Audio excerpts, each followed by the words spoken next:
Pronto, pessoal, tomamos um cafezinho aí, vamos continuar, né? Continuar aqui o regime disciplinar. Com certeza, essa é a terceira e última parte deste capítulo 7º. É muito importante você dar essa paradinha, porque você quebra a fadiga.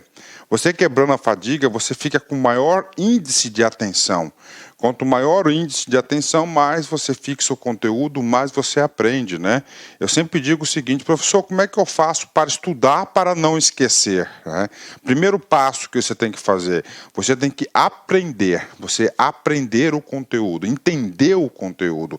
Eu, particularmente, professor Luiz, eu consigo fixar somente aquilo que eu consigo aprender, fixar o conteúdo. Depois que você fixou o conteúdo, fica muito mais fácil você memorizar, né? É claro, você fadigado, cansado, você vai ter mais dificuldade para compreender o conteúdo, tá? O corpo, né? O corpo físico aí, o nosso corpo aí, ele cansa também, claro, né? Vem comigo. Então, artigo 173, né? O artigo 173 deste título, ele retrata o seguinte: nós já passamos toda a fase de instrução do processo. Aqui nós já ouvimos o testemunho do réu, né, do acusado, foi realizado todas as oitivas, né, todas as provas periciais, toda a juntada de documentos. Aqui já teve as alegações finais, que é a defesa final aí, que é assegurado no processo administrativo, né? Tanto administrativo como do judicial também nós temos isso, né? E agora chegou a hora do quê? Da comissão disciplinar, da comissão aí que faz parte desse PAD, chegar à conclusão, né?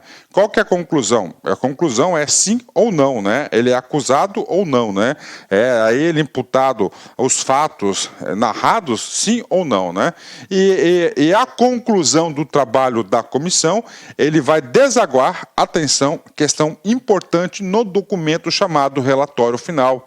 Este relatório final, que inclusive vai ser uma peça importante para a autoridade julgadora. Então vem comigo, artigo 173, né? Apreciada a acusação, a defesa e as provas produzidas, ó, apreciada a acusação, ok, né? A acusação, qual que é a acusação? Está lá na notificação do acusado, né? Ali vai ser a acusação dele. A defesa do acusado, as provas produzidas durante a instrução, a comissão disciplinar elaborará relatório final minucioso, ou seja, detalhado, considerando a acusação, considerando a defesa, as provas, né? Onde resumirá as peças principais dos autos e mencionará as provas em que se baseou para formar sua convicção. Então, no relatório, preste muita atenção, isto é obrigatório, né? No relatório tem que ser formada a sua convicção, né? E essa convicção, agora no parágrafo 1º, ela tem que ser o quê? Conclusiva. Olha aí, ó. A convicção tem que ser conclusiva. Professor, o que é uma convicção do relatório final conclusivo? É sim ou não, né? É sim ou não. Ele é acusado de uma transgressão do artigo 132, inciso 6º. Aí vamos lá. Ele é acusado sim ou não? É isso que é o relatório conclusivo, né? A convicção. O relatório sempre conclusivo, né? Sempre conclusivo, vai ter duas hipóteses, né? Ou ele vai ser do sim, ou ele vai ser do não. Quanto à sua inocência ou à sua responsabilidade do servidor e a indicação das penas possíveis a serem aplicadas, né? Essas penas aqui são as penas administrativas, das infrações, né? Advertência, suspensão, demissão, cassação de aposentadoria, cassação de disponibilidade, destituição de cargo em comissão e destituição em função de confiança, né? Reconhecimento da responsabilidade do servidor. A comissão indicará o dispositivo legal ou regulamentar transgredido, bem como as circunstâncias agravantes e atenuantes, né? Então, o artigo 173 da lei é o artigo que vai orientar, é o artigo do relatório final, né? Relatório final que vai encerrar os trabalhos da comissão disciplinar. Então, tá aqui, né? Inclusive, né? Ele vai falar, ele conclusivo, né? Ele é acusado ou não, né? Ele é responsável ou não, sim ou não, pronto, né? Se for, tá? Se for, quais são as provas que a comissão levou a este posicionamento, a essa convicção, e finalmente aqui, ó, as penas possíveis a serem aplicadas, né? As penas, o relatório não aplica a pena. E além disso, tá? Ele vai ter que colocar também as situações agravantes e atenuantes que nós estudamos, inclusive, nessa aula. Artigo 174, vem comigo. O processo administrativo disciplinar, com o relatório final da comissão, será remetido à autoridade que solicitou a sua instauração para o devido julgamento, né? Ah, professor, e aí, professor? Aqui tem que fazer um esqueminha para vocês, né? Então vamos lá, né? Ó, então o primeiro passo aqui, fazendo um macro processo aqui, é o secretário, né? Vamos colocar aqui o secretário ou o equivalente, né? Ó, o secretário, tá? O que ele faz? Ele envia para a corregedoria. Olha, para a corregedoria geral. Segundo passo, preste atenção, olha aí, ó, a corregedoria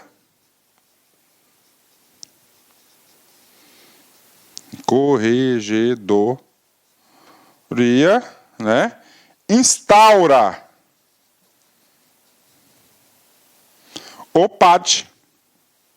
Ele vai instaurar o PAD comitantemente com a constituição da comissão disciplinar. Tá? Aí vem, ó, a comissão, né? A comissão, ele vai fazer, né? Já instaurou, né? Ele vai instaurar, ele vai fazer a defesa, ok? Ele vai fazer a defesa, né? Defesa, que é a instrução do processo. Olha aí. E, finalmente, o relatório final. Relatório final. Instaura a PAD, aqui é a execução do PAD, né? Aí, o que acontece? Olha aqui. A comissão, a comissão não julga. Encaminha para quem?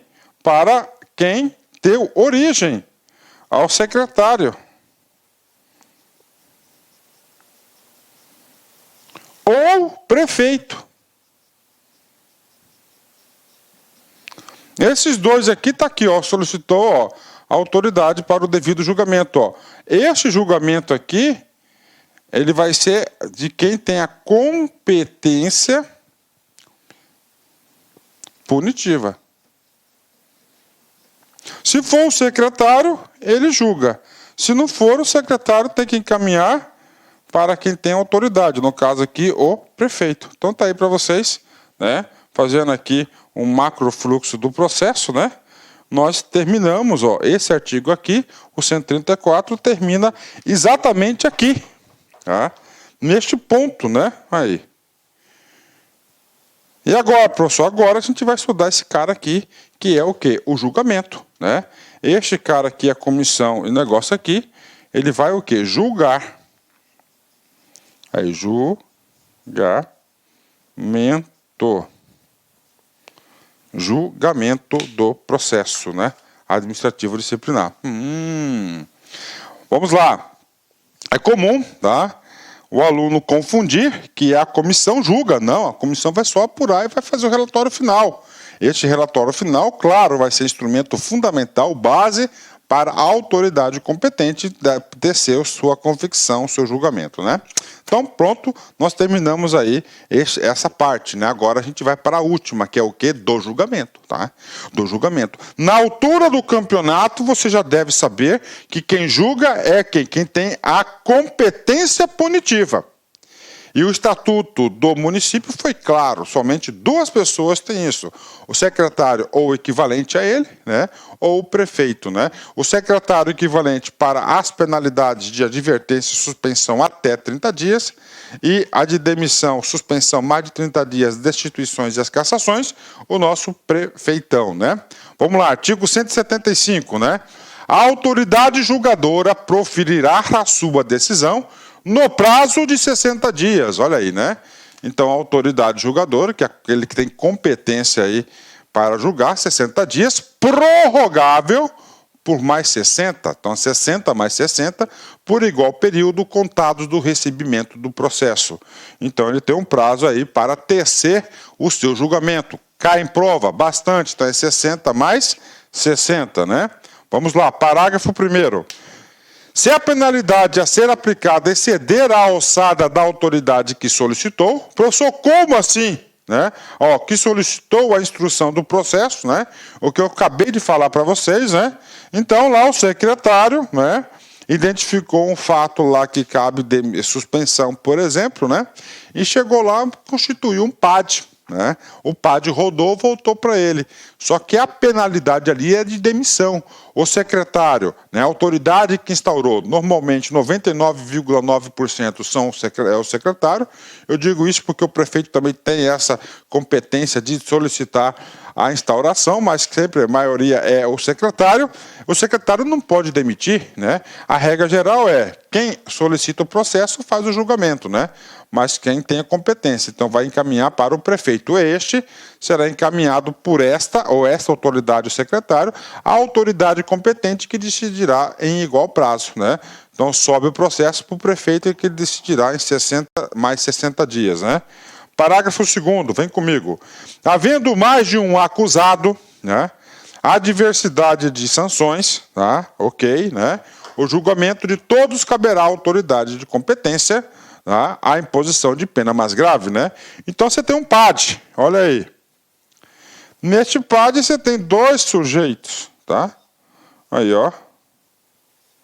2 sujeitos. Esse cara aqui, você tem a pena aqui de advertência, aí. Esse outro cara aqui, pena de demissão. É. Competência, esse cara aqui seria o secretário, não é isso? Aí, ó. E este cara aqui, a competência seria o prefeito. O que o legislador fez sabiamente? Como é o único PAD que originou isso aqui, o julgamento tem que ser somente de uma pessoa. Então, o prefeito ele vai julgar os 2. Isso que é o efeito do 175, parágrafo 2º da nossa lei. Bacana? 10, né? Vamos continuar, né? Vamos lá. Parágrafo 3º. Reconhecida pela comissão a inocência do servidor, olha aí, agora é a inocência do servidor lá no relatório, a autoridade que solicitou a instauração do processo administrativo disciplinar determinará o seu arquivamento, salvo se flagrante contrária à prova dos autos, né? Então vamos lá, né? Aqui é um dispositivo importante, muito importante. Então é o seguinte, vamos lá. Então a comissão, né? A comissão disciplinar ouviu todo mundo, analisou as provas com todos os contextos, né? E decidiu lá no relatório do final, conclusivo, pela inocência do servidor. Bacana, né? E aí? Aí é o seguinte, né? Aí a autoridade competente para julgar, porque ainda vai ter que ter um julgamento, não é que no relatório se absorveu, ele fica preso, neste caso de inocência, aí, a inocência é o que, ó, o que ele falou, determinará, olha o verbo, né? No imperativo, determinará o seu arquivamento. Então, o comando é, se inocência, regra geral, a autoridade que instaurou determinará o seu arquivamento do processo. Vírgula, né? Parte final, salvo, ou seja, a exceção. Sabe que examinador adora, né? Adora, né? O que ele fala? O examinador adora aí exceções, né? Salvo se o flagrante ser flagrante contrária à prova dos autos, né? O que significa isso, né? Então lá no processo, né? Tudo bem, a comissão absorveu o cara, definiu pela inocência do servidor acusado.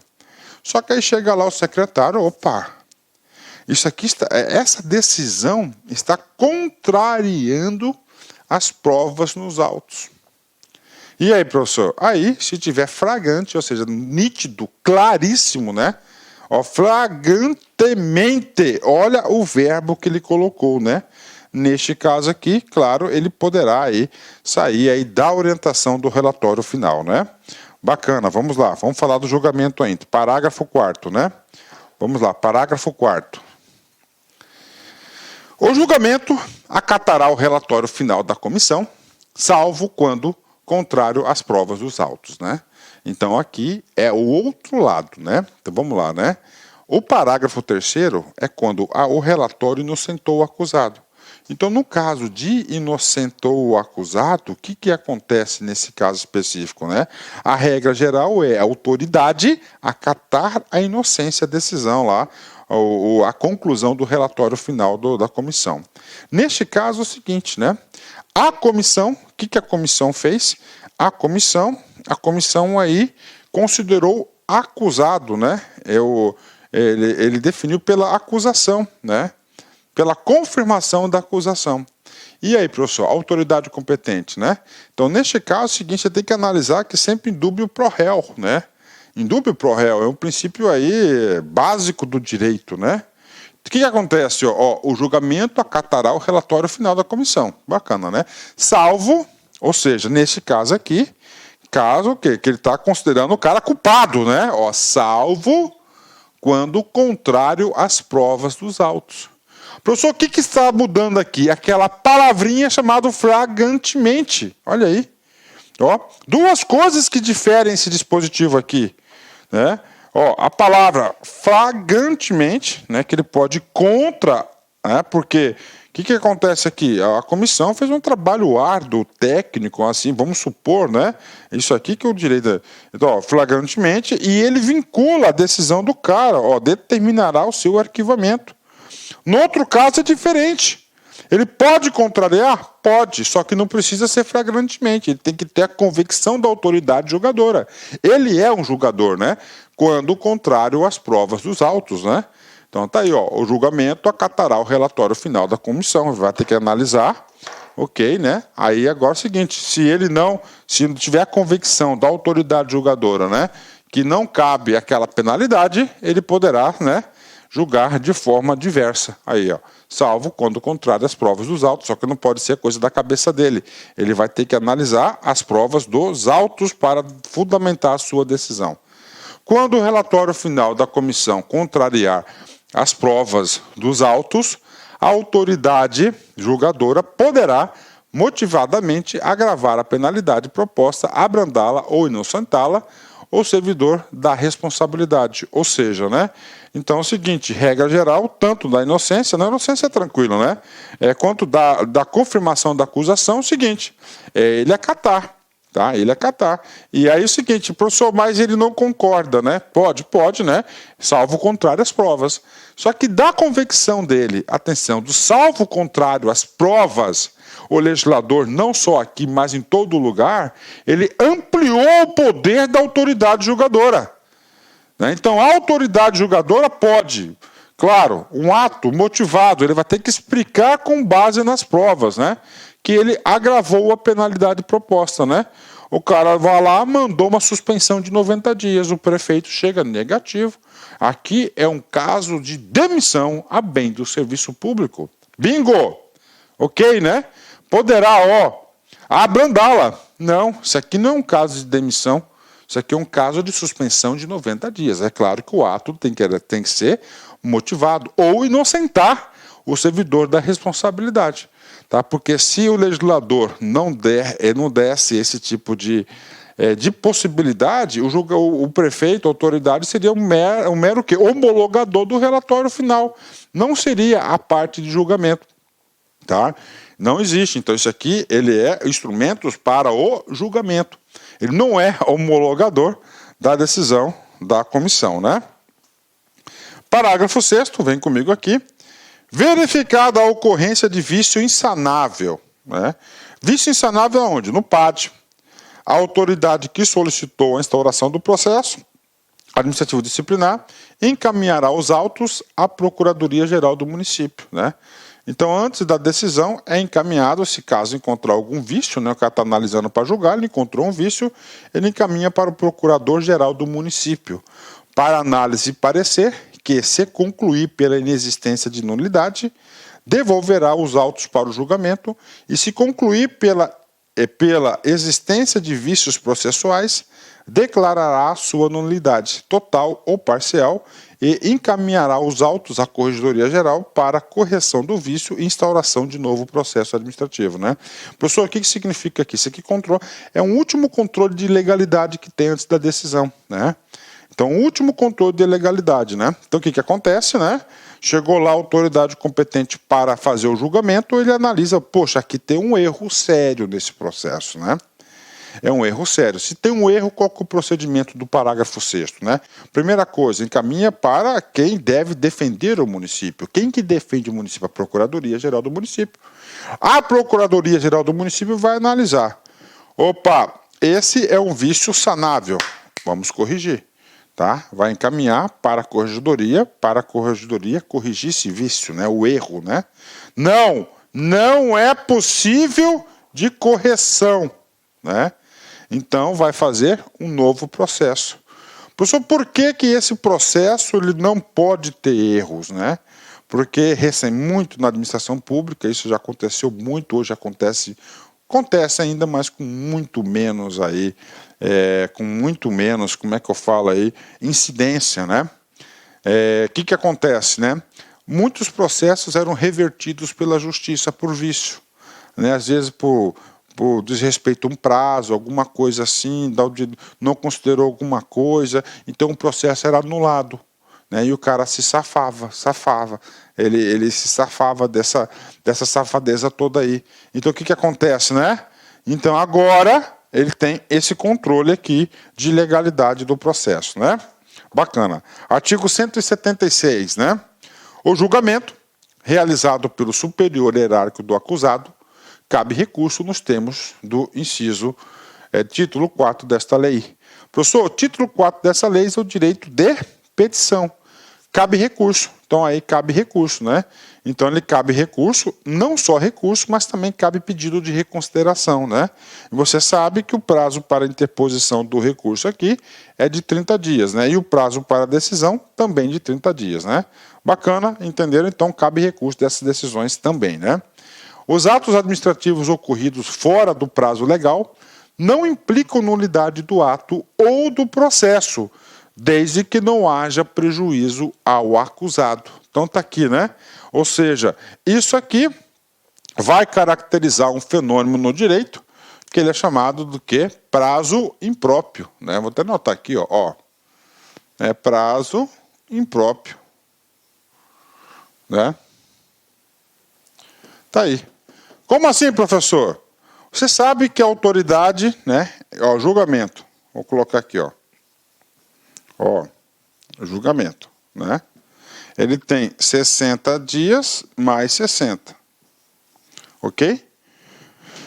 Vamos supor que o cara julgou o processo, isso acontece muito, em 180 dias. Prof, foi fora do prazo? Foi fora do prazo. O processo será nulo? Depende. Vem comigo, artigo 177. Inclusive, no começo da aula, eu esqueci o número da súmula, tem uma súmula sobre isso. Os atos administrativos ocorridos fora do prazo legal. Está aqui, 660 está aqui. Ok. Não, esse não tem que estar em amarelinho. Não implicam nulidade do ato ou do processo.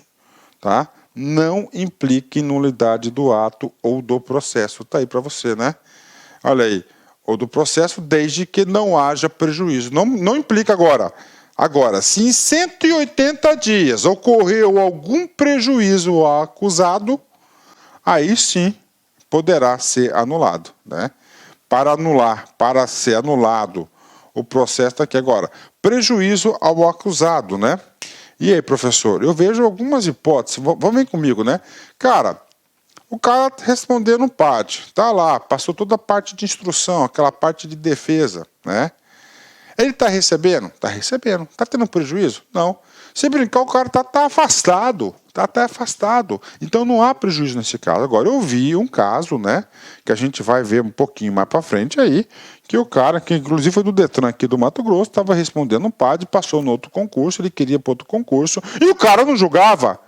Né? Tem um dispositivo aqui que é o mesmo das outras leis, que é o seguinte: enquanto o cara estiver respondendo, aqui ele está respondendo, ele não pode pedir exoneração, ele não pode pedir para sair. Aí, neste caso, a demora estava prejudicando o acusado. Ele queria pedir para sair, ou não decidia, e aí o juizão liberou ele, né? Liberou ele para ele pedir exoneração. Então, está aqui para vocês. Né? Outro caso aqui, né? Vamos colocar aqui, ó, esse aqui eu vou colocar o 1, né? Outro caso aqui, desse prazo aqui, vou colocar aqui, prazo de recurso, né? Aí, 30 dias. Tá? Vamos lá. O cara impetrou o recurso dele, da decisão, em 45 dias. Professor, é mais? Sim. E a autoridade competente aceitou. Ele aceitou o seu recurso. Eu pergunto, é válido ou é inválido? É válido por força do 177. Os atos administrativos ocorridos fora do prazo legal, ele tinha 30, ele fez em 45, não implicam em nulidade do ato ou processo. Aí, tá? De que não haja prejuízo. Então tá aí, se a OVA aceitou, né? A intempestividade aqui, agora ele pode recusar, né? Mas normalmente eles aceitam, porque aqui é administrativo, agora se fosse judicial, né? Com certeza ele seria recusado, né? E aí pode, por força disso. Né? Tudo isso o quê? Então isso aqui é a questão do prazo, né? Tá? O tal do prazo impróprio. Isso eu acho muito maléfico, né? Essas possibilidades aqui, né? Eu acho que o prazo tem que ser tempestivo, viu? Tanto para o usuário do serviço público, quanto também da autoridade, né? Para prazo é prazo, não vamos ter prazo para nada, né? Bacana, artigo 178, né? Vem comigo. A autoridade julgadora que der causa à prescrição, né? Então a prescrição ela tem que ser declarada. Ele tem que ser declarada, né? Então o cara tinha 5 anos para instaurar um PAD. Ele não instaurou nesses 5 anos. Tá? Então o que acontece? A autoridade ali, ó, julgadora que der causa à prescrição. Ele vai lá e fala, opa, isso aqui já passou do prazo, né? Aí, ó, que trata o título, capítulo 3º, né? Será responsabilizada. Aí, então aquele cara, atenção, isso é uma das coisas que eu digo para vocês, né? Que eu dificilmente vou estar assumindo cargos públicos, né? Então você está ali naquele exercício do seu cargo, você tinha o dever, a obrigação, o poder dever de fazer tal coisa, você não fez aquela, principalmente como pessoal, né? O que acontece? Olha, ó, gerou a prescrição. Então o cara que produzir, ele vai responder administrativamente, ele vai responder um PAD pela omissão, porque está desrespeitando o estatuto, ele poderá arcar com o prejuízo causado pela administração pública, né? E, inclusive, ele pode sofrer uma ação penal fodida aí no lombo dele, né? Então tá aí. Extinta a punibilidade pela prescrição, a autoridade julgadora determinará o registro nos assentamentos dos indivíduos do servidor. O que esse cara aqui, né? Houve a prescrição, né? Então ele vai colocar lá na ficha funcional para deixar registrado, né? Até para falar assim, olha, você não está sendo punido, mas teve uma prescrição aí que você foi beneficiado, né? Bacana. Vamos lá, artigo 180, né? Quando a infração estiver capitulada como crime ou contravenção é na esfera penal, não administrativa, será remetida cópia autenticada do processo, cópia autenticada do processo administrativo disciplinar julgado ao Ministério Público para instauração da ação penal, né? Aí fala cópia autenticada, né? Não precisa mais cópia autenticada, né? Só encaminha lá uma cópia, né? É porque o Ministério Público, para fazer ação penal, ele teria que ter os documentos originais, né? Se eu fosse o promotor, eu ia solicitar os documentos originais para fazer parte, para instaurar a ação penal cabível no caso, né? Parágrafo único, vem comigo aqui. Quando o processo de sindicância ou processo administrativo disciplinar concluir pela infração de ilícito civil ou penal, o servidor ou não que tenha causado prejuízo ao erário, deverá a autoridade julgadora encaminhar cópia autenticada aos autos da Procuradoria-Geral do município para a propositura da ação de reparação de danos. É claro, então se o servidor aí provocou aí, tá, prejuízo para o erário, a Procuradoria, os advogados do município deverão fazer o quê? A ação de reparação para restituir os cofres dos municípios, né? Ok? Bacana. Artigo 181, vem comigo aqui. O servidor que responder o processo administrativo disciplinar só poderá ser exonerado, atenção, a pedido ou aposentado voluntariamente após a conclusão do processo e o cumprimento da penalidade aplicada, né? Olha aí, né? Que eu acabei de falar para vocês, né? Lá no caso do Detran, o cara estava respondendo.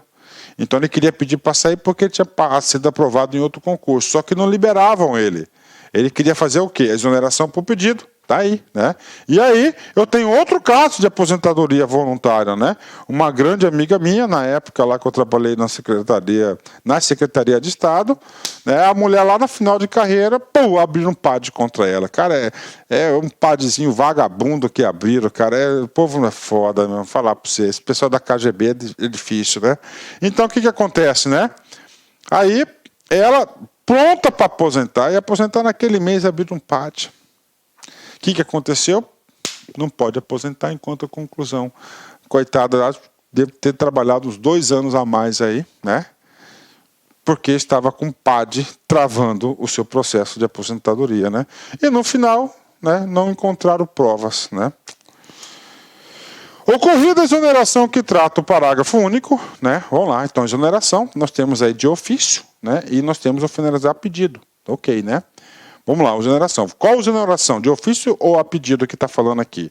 Do artigo 41. O 41 é exoneração. Ok, né? Ó, este cara aqui é exoneração o quê? De ofício.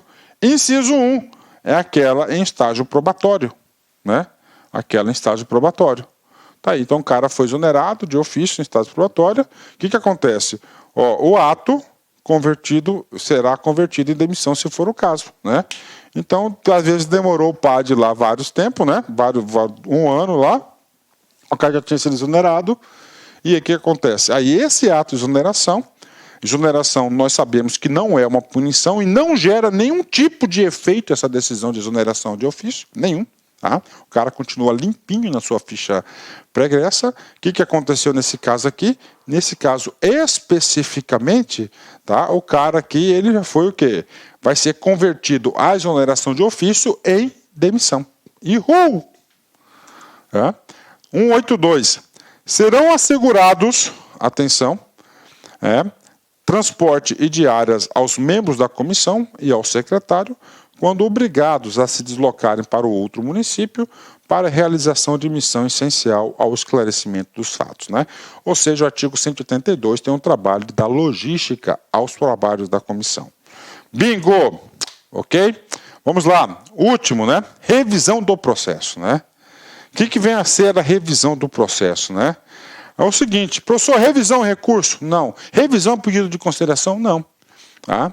Então é o seguinte, o cara foi lá e levou uma pena, né, de demissão. Pum, ninguém quer, né? É uma punição séria, isso é um carimbaço que o cara leva na sua vida, cara. Ele pensa que pode esconder, mas ele não consegue esconder isso, né? Então ele levou um carimbaço de demissão. E ele jurava e jura inocência. Passados 5 anos, um exemplo qualquer, ele encontrou uma prova de sua inocência. Puxa, professor, passados os 5 anos, mas ele encontrou uma prova. Essa prova, com certeza, irá absorver. O que ele faz? Qual que é o remédio dele? Qual que é a ferramenta dele? Revisão. Revisão do processo. Então, ele vai solicitar o quê? A revisão do processo. Tá? Revisão do processo. Então, ele vai revisar. Ele vai fazer um pedido de revisão. Por quê, professor? Porque surgiu um tal de fato novo. Fato novo. Esse tem que ser fato novo. Não pode ser aí, não pode alegar injustiça no processo. Fato novo e esse fato novo poderá. Então, a qualquer tempo, ele pode solicitar revisão. O processo disciplinar poderá ser revisto. Atenção, a qualquer tempo. Aí vem a qualquer tempo. Quem que pode iniciar? A pedido, que é o caso que eu passei para vocês, ou da própria administração pública. Então, a autoridade competente está ali, passa opa, isso aqui é importante, isso aqui inocenta o outro cara que nós mandamos embora. Então, a própria administração pública pode iniciar um processo revisional quando se aduzirem fatos novos, fatos novos ou circunstâncias susceptíveis, né, de justificar a inocência do punido ou inadequação da penalidade aplicada, né? Inadequação, o cara levou uma demissão, não, isso aqui é suspensão de 90 dias, então eu passo um pedido de revisão, né? Aí, né, um pedido de revisão. Então, a revisão, esse aqui eu já falei para vocês os principais. Então, a qualquer tempo tem que ter um fato novo ou circunstâncias aí que venham o quê? Inocentar, justificar a inocência. Essa justificar a inocência já caiu muito em prova, né? Por exemplo, não pode ter processo revisional para agravar a pena, para agravar a situação. É sempre o quê? Para contribuir, para ajudar, para amenizar, né? Parágrafo 2º. Primeiro, a simples alegação de injustiça na penalidade não constitui fundamento para a revisão, tá? Que requer elementos novos ainda não apreciados no processo originário. Então está aí para vocês, não pode alegar somente injustiça, né? 2. No processo revisional, o ônus da prova cabe ao requerente. Então o cara que está requerendo o processo revisional, ele vai ter que apresentar provas e provas bastante consistentes aí para abrir um processo revisional. É uma outra comissão que é feita para analisar esse processo revisional, né? Em caso de falecimento, ausência ou desaparecimento do servidor, qualquer pessoa da família poderá requerer a revisão do processo, né? Professor, eu não entendi, né? O cara já faleceu. Então por que a família vai pedir isso? Pensa comigo. É um patrimônio, cara. O cara faleceu faz 3 anos. 2 anos depois descobriram que ele era inocente. Aí a família, o que a família faz? Encontra essas provas, ela pode entrar, porque é um direito da família. Você sabe por quê? O que vai acontecer? Puxa, a revisão foi aprovada. Volta tudo. Cancela a demissão do cara e o cara volta lá naquele dia e vai receber tudo que tinha direito durante esse período. Uma bolada. Então os herdeiros vão ficar bonito na foto, né? Quer mais, professor? Né? Aposentadoria. O cara já faleceu, vai para a pensão, né? Vai receber a pensão vitalícia, a pensão vitalícia para os herdeiros lá, né? No caso de incapacidade mental do servidor, a revisão será requerida pelo respectivo curador, né? Né?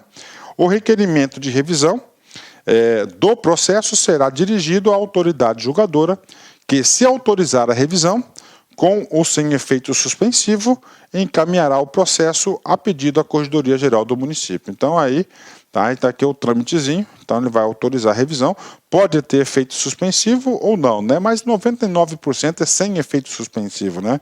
Efeito suspensivo que vai suspender a decisão lá, né? A decisão do cara lá que pediu da demissão, no caso, né? Ele poderá, né? O corregedor geral poderá devolver o processo à autoridade que autorizou a revisão do processo quando entender pela inexistência dos fatos novos ou circunstâncias, hipótese em que será arquivado pela autoridade, salvo se contrariar provas nos autos, né? Então aí vai analisar se procede ou não, se não proceder, vai para o arquivamento. A revisão ocorrerá em apenso ao processo originário, né? Já falamos sobre isso, vem comigo, né? Então nós temos aqui, o PAD concluso, tá? Aí você vai ter o quê? Um outro, né? Que é o revisão. Ele será apenso, ou seja, anexado. Aqui outra comissão, todos os itens, assim, tem isso aqui. Anda junto, apenso, não mexe no PAD. O PAD já está concluído, não pode ter aí alterações, né? Nesse processo aqui. Desarquiva ele, claro, né? E aí ele vai andar junto com revisão. Na petição inicial, tá? o requerente pedirá dia e hora para a produção de provas e inquirição das testemunhas que quer rolar. Então, lá no pedido já vai falar, vai rolar as testemunhas e já vai pedir aí dia e hora para a produção de provas, né? A comissão revisora poderá ser a mesma do processo administrativo disciplinar. Poderá ser a mesma, né? Isso aqui é diferente. Tanto na LC 04 quanto na 8.112 não permite que seja a mesma, né? Aqui permite. Eu acho um prejuízo, né? Porque o cara já tem um convencimento, cara, então ele já vai levar um pré-julgamento. Eu entendo assim. Era melhor colocar sangue novo, né? Então, a comissão revisora, que poderá ser a mesma, se pode cair em prova, que o processo administrativo do Senado terá 60 dias para a conclusão dos trabalhos, né? Vem comigo, aplica-se aos trabalhos da comissão revisora, no que couberem as normas e procedimentos próprios da comissão do processo administrativo disciplinar, ou seja, o mesmo rito que teve lá se aplica na comissão revisora. O julgamento caberá à autoridade que aplicou a penalidade e será de 30 dias contados do recebimento do processo. Então, aqui a autoridade está atribuindo a competência punitiva, é a mesma que aplicou a penalidade. Neste caso aqui, tem 30 dias que não podem ser prorrogados. No outro, era 30, 60 mais 60. Né? Parágrafo 12, vem comigo aqui, acabou na aula. Julgada procedente a revisão, será declarada sem efeito a penalidade aplicada. O cara, 10 anos atrás, lá atrás, sem efeito a penalidade aplicada, restabelecendo-se todos os direitos do servidor, exceto em relação à destituição do cargo em comissão, que será convertida em exoneração, né? Então tá aí para a galera aí, né?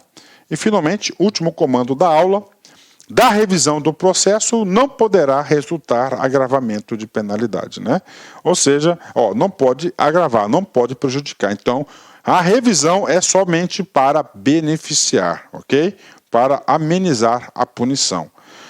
Pronto, terminamos aí o nosso super capítulo, né? Nosso super capítulo, o capítulo 7º, foram 3 partes aí, muito bem trabalhadas para vocês. Bacana, meus amigos, sempre aquela palavra aí, aquela mensagem aí, a cerejinha do bolo, né? Se não puder fazer tudo, faça tudo o que puder. Eu coloco isso como regra na minha vida, né? Eu tenho um ritmo de gravação diária, né? Então, às vezes, você não está com vontade, cara, mas você vai lá e você tem que ter força de vontade e tem que ir lá gravar e assim por diante. Bacana, meus amigos. Um forte abraço, fique com Deus. Até o nosso próximo capítulo. Tchau, tchau. Clique lá.